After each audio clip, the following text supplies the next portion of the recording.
د پېښور شیخ اباد دا شهزاده ځوان د مور پلار د سترګو تور د خپلې کورنۍ واحد مضبوطه سهارا کامیاب او خوشحاله تاجر زیشان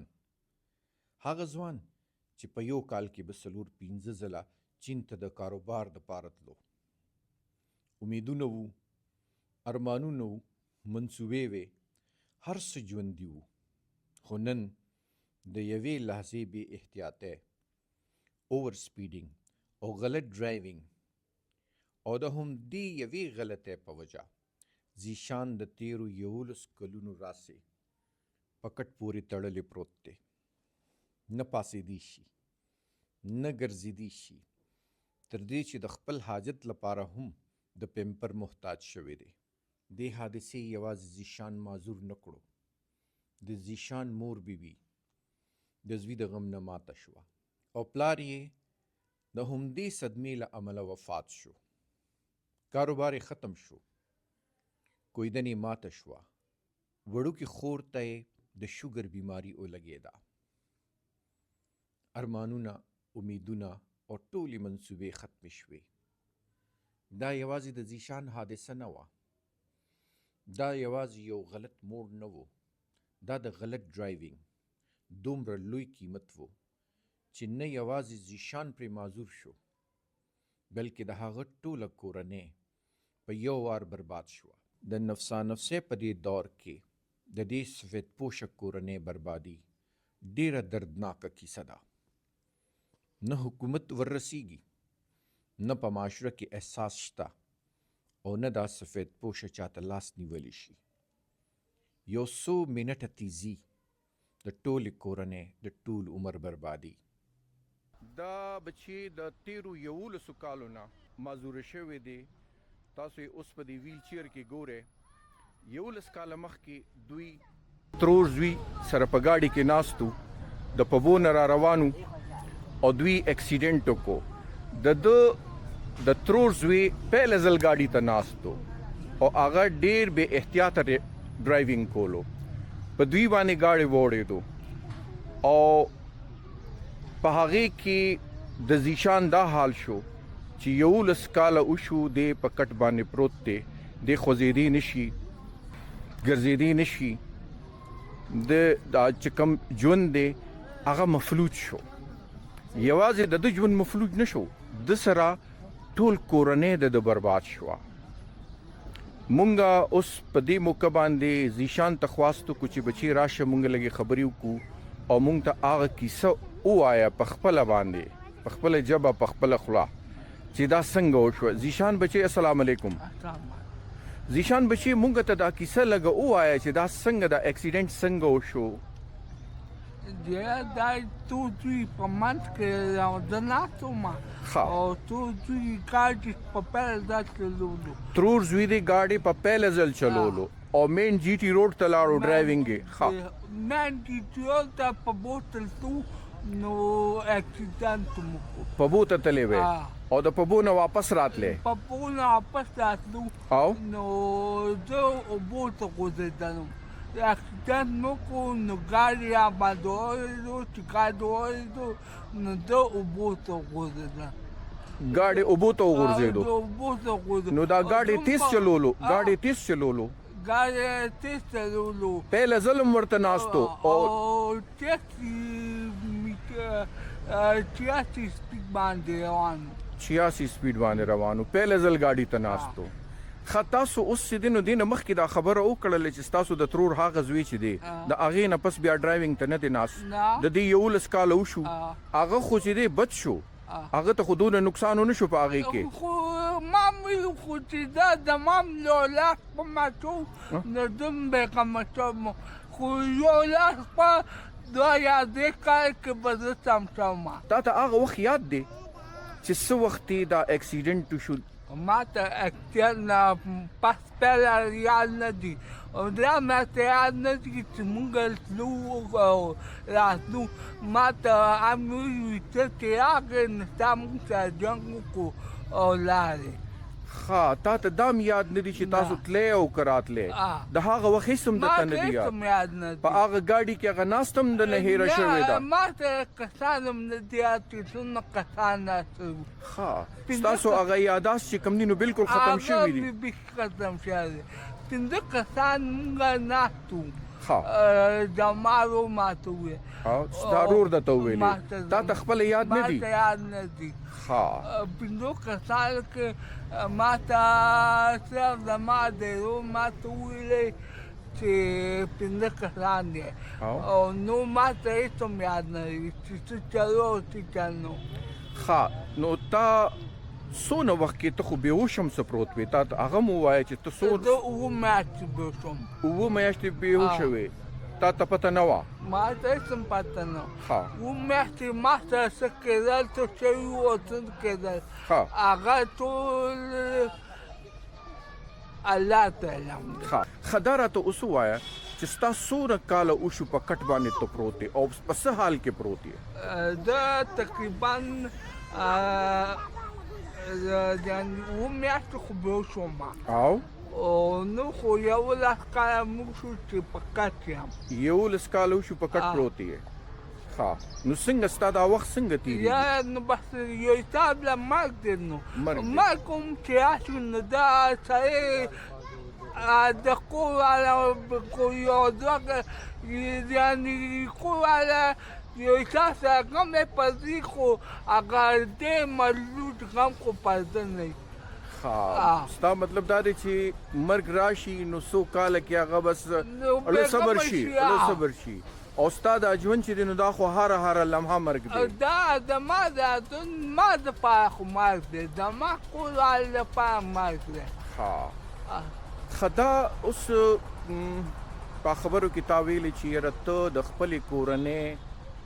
یو د ټولو نه زیات مضبوط کاروبار کولو والا د خپلې کورنۍ د خپل خاندان یو سهاره وې ستا سره چې دی نو معذوره کېدو سره ستا په خاندان ستا په کورنۍ څه اثرات پرېوتل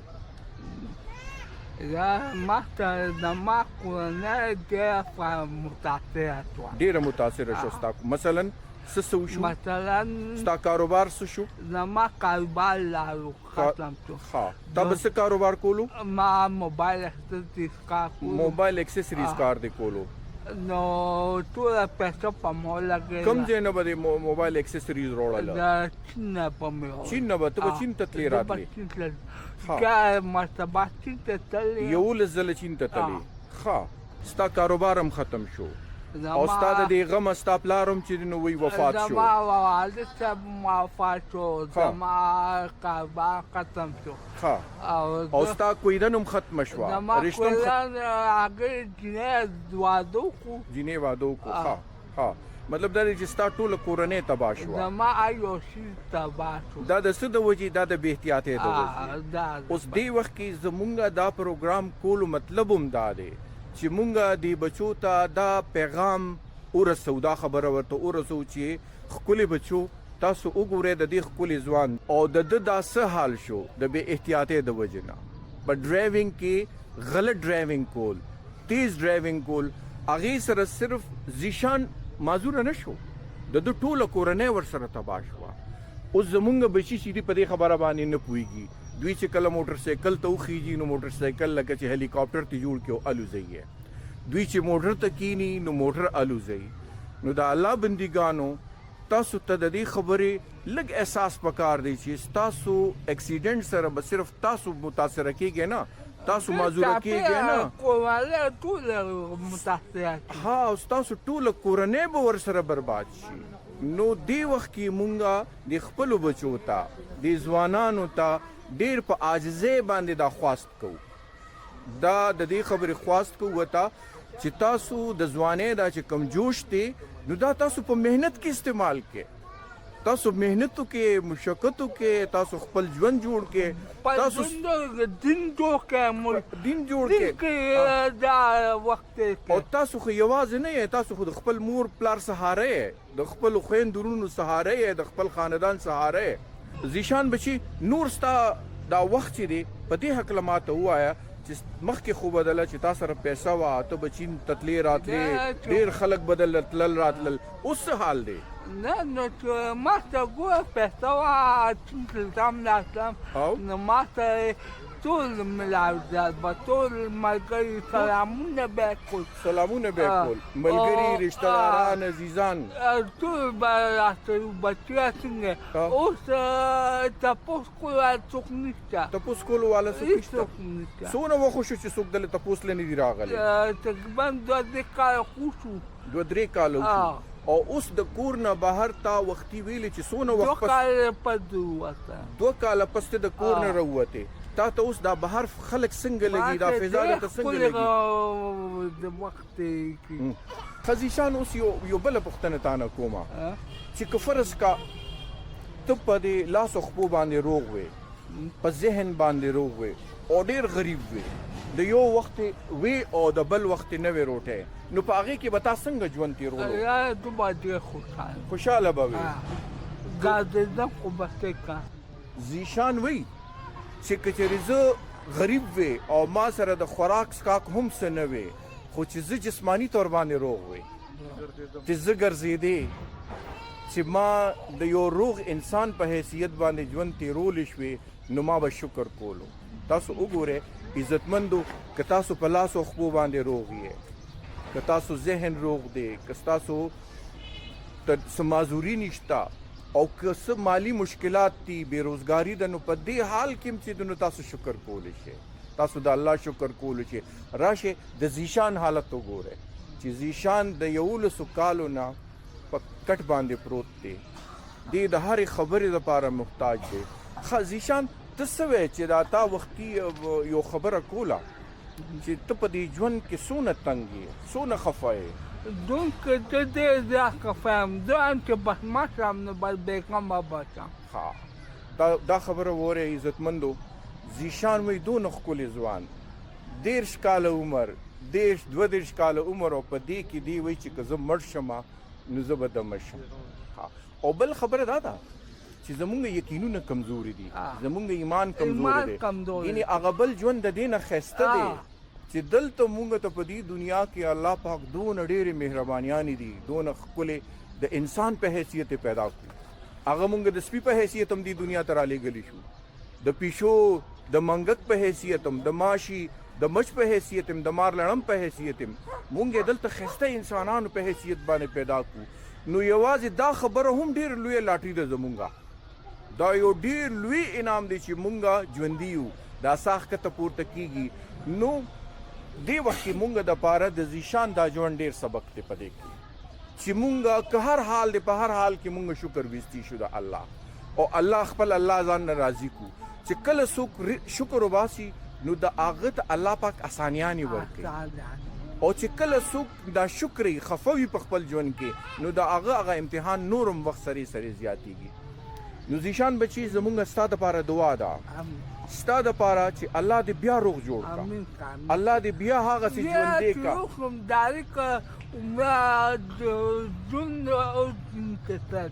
ګوره الله سره هر څه ممکنه دي د الله په در کې هېڅ هم کمی نشته نو که ته هم په دې خپل حال باندې شکر کوې که نه نو دا د الله پاک د راضي کولو ډېره لویه خبره ده او ډېره ممکنه ده چې تا الله پاک بیا ژوندي او بیا یو ښکلي ژوند ته نصیب کی ستا خو به داسې وي لکه چې سړی یو ځلې مړ شي او قبر ته لاړ شي او د قبر نه بیا ژوندي شي او راشي نو د هغه ژوند به څنګه وي بیا داسې به خوشحاله یم یقینو کې 2 ورځې خو مې ساه نه وه ښه 2 ورځې دې ساه نه وه زما ساه نه وه ښه نو ډاکټران وایي ډاکټران او ډېر توکه یم 2 ورځې کش کې پروت وم ساه مې نه وه بیخي همداسې پروت وم همدغسې پروت وې ها زیشان بچي مونږ خو به تا دپاره دعا کوو تا دپاره او ستا په رنګې هر هغه څوک چې څوک جسمانی طور باندې معذور دی که څوک ذهني طور باندې معذور دی که څوک مالی مشکلات دي د چا که د چا په کور کې جنگ جګړې وي بې اتفاقي وي ناچاکي وي او څه پریشاني وي الله دې د هغه ټولو پریشانیانې حل کړي او الله دې ورته ښکلی ژوند نصیب کړي الله دې ورته د خپلې رضا ژوند نصیب کړي نو عزتمندو دې سره مونږه اجازت غواړو د الله پامان.